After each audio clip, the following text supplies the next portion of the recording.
Hello and welcome back to the Karma Stories podcast. I'm Rob and I hope you are having a wonderful day today.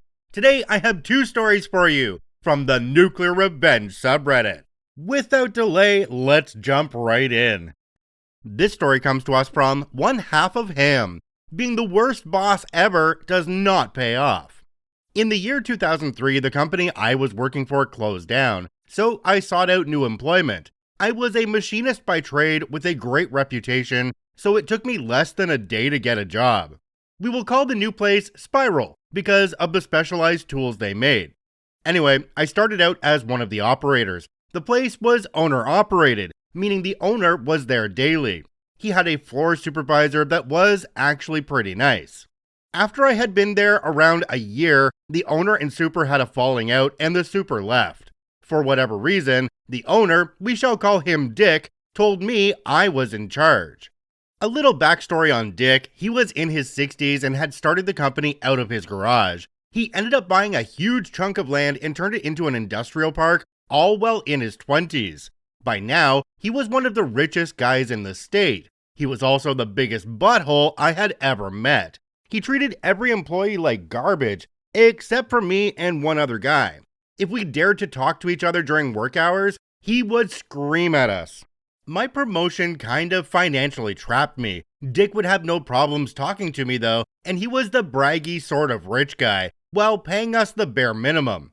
During our talks, I learned that he cooked his books. You see, the industrial park was owned by an entity that he created, while Spiral was owned by another. He would always make sure that the park entity charged Spiral enough in rent that it looked like the company was barely staying afloat. He also bragged that he had taken a bunch of industrial waste and buried it on his property at home because it cost so much less. He made my life hell over the next decade, always keeping my pay just high enough that I could not afford to leave, while treating me and my guys like crap. I ended up with a 95% turnover rate on employees. I am not exaggerating. We ended up having to go to temp agencies, and towards the end, even they refused to send me people. I had to do some careful wording, but my duties ended up swelling to the point where I convinced Dick to let me say I was the plant manager. This right here was huge. I have no degree from college, but I now had a title and the experience.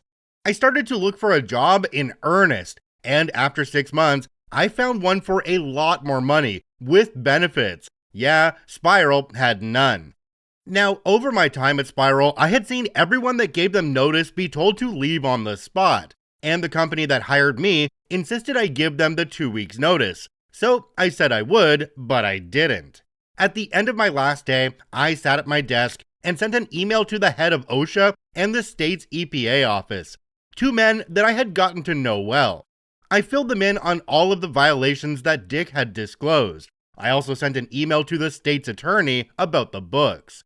I left my keys on my desk with a paper under them that simply read, "I quit."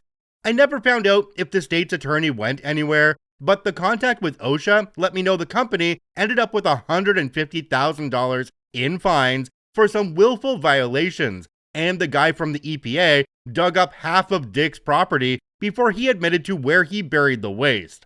Last I knew, he ended up in jail. Jumping down to the comment section on this one, we have one from a user called CompuLawyer. It says, "Nice story. Although the setup you described, one company charging another rent when the same person owns both companies, is not itself cooking the books. It becomes illegal if the records don't accurately reflect the money changing hands, or if taxes are not properly paid, among other things." Opie responded and said, "Cooking the books was his words. He did not divulge everything. Something we always need to keep in mind is most companies have a president, some companies have a dictator, and Spiral apparently just had a dick." This reminds me of a quote I read recently where a CEO brings his new Lamborghini to work and one of the line workers comes up to it and says, "Wow man, that's a great looking car." And the CEO looks at him and says, "Yeah, you know what? If you keep doing your job right, you keep putting in your hours, you keep making those products for me, I'll be able to afford another one next year." This story comes to us from CR9 Kraken Fledgling. Ex-wife steals business, a revenge 3 years in the making. This story involves some legal details, but I am neither a lawyer nor did I follow those aspects super closely, so sorry for inaccurate and vague terminology. Buckle up. Participants: Abe is a young, talented veterinarian. Sophia is his now ex-wife, from a very rich family. Yours truly is a humble software developer turned cybersecurity specialist 6 months ago. Backstory: Abe and Sophia both worked with my parents, who own a veterinarian clinic. Abe as a veterinarian, Sophia as an assistant. Abe is a bit of a pushover, but a nice guy. Sophia is very manipulative, borderline just evil. Around 4 years ago, Sophia was caught stealing from the cash register and fired. She pushed Abe till he also quit around half a year later. They founded their own veterinary clinic 2 towns over, though much smaller, with Abe being the only doctor. While we all really hated Sophia, and my parents were really mad at Abe for defending her, I still liked Abe, and wished him the best. I helped him set up a website and some other IT stuff that will later come into play. So 2 years after Sophia and Abe started up their own veterinary clinic, it was going well. Legally, Sophia and her family owned 49% of the company, Abe owned 46%, and another investor owned 5%. This other investor was supposedly neutral, but turned out to be friends with Sophia's family. Sophia and the investor decided to basically F Abe out of the business. I don't exactly know why, but having known Sophia for years, I'm assuming Beelzebub warned her she is running low on her quota of ruining lives. Basically, they founded a new veterinary company and started selling the assets of the old company to it for basically no money. Since they had over 50% of shares between Sophia and the other investor, they could do this. With this type of organization in my country, 51% control means you have the final say. They couldn't technically just fire Abe, but since they ran the original company into the ground, he was still out. He was the only doctor and did most of the work, and it turned out they had a non-compete clause that meant he couldn't start up a new business. And while he wasn't on the worst possible terms with my parents, the only other clinic in the area that wasn't just a single doctor and could hire him, it was enough of a bridge burned that he basically had no choice of working as a vet in this whole region. So Abe was left with no job, and all the money he invested into his company being effectively stolen. Oh, they also tried to F me out of payment for making them some functionality for the clinic's website that let people reserve time slots and receive veterinarians' notes online, and also for setting up their company's emails.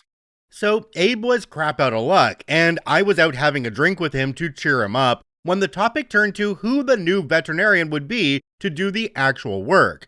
Not insinuating that vet assistants don't do actual work. Sophie specifically doesn't. She is afraid of dogs and won't hold them. Abe did all the management stuff on the website and ordering medical stuff, even the cleaning.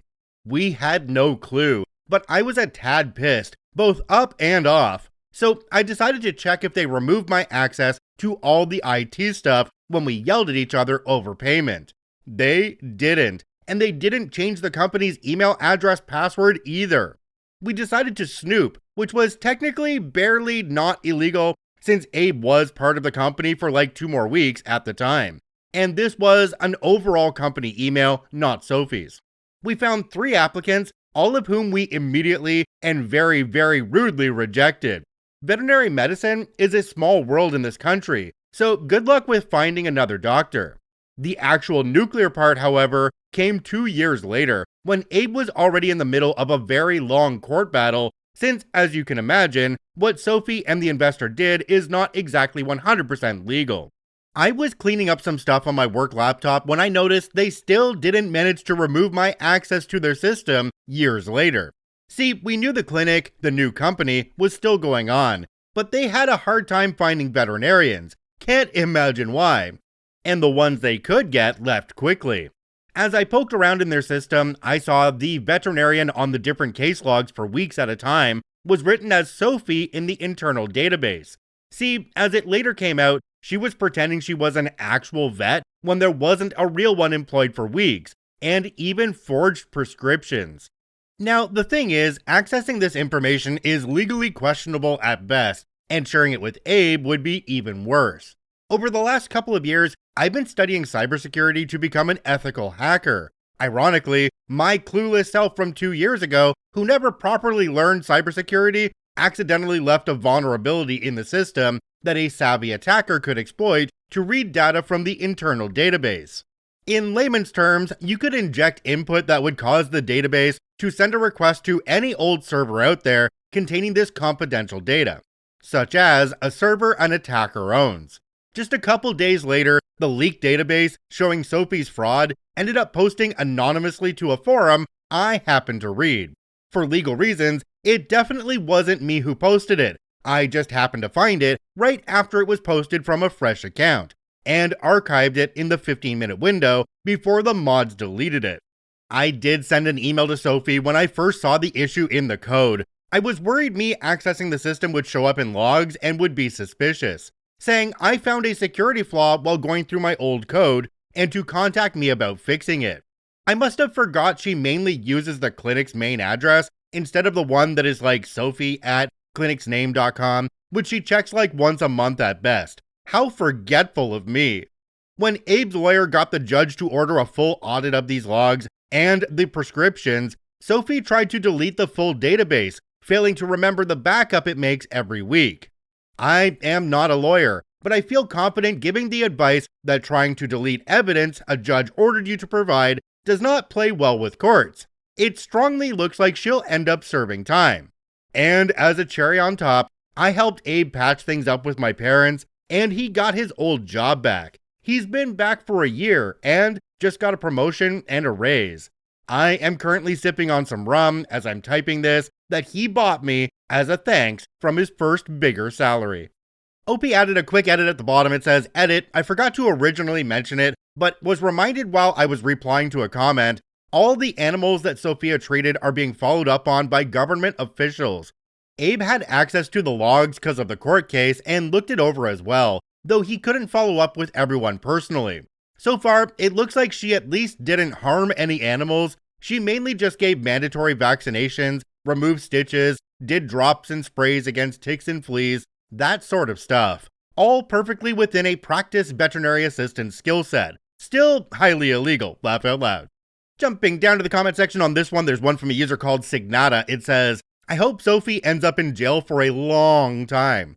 OP responded and said, "Last I heard, the company stuff they did to Abe is illegal, but it would probably end in just a fine, and maybe the non-compete being invalid. Pretending to be a vet without a license, treating animals, and forging prescriptions, each of those three alone could carry jail time."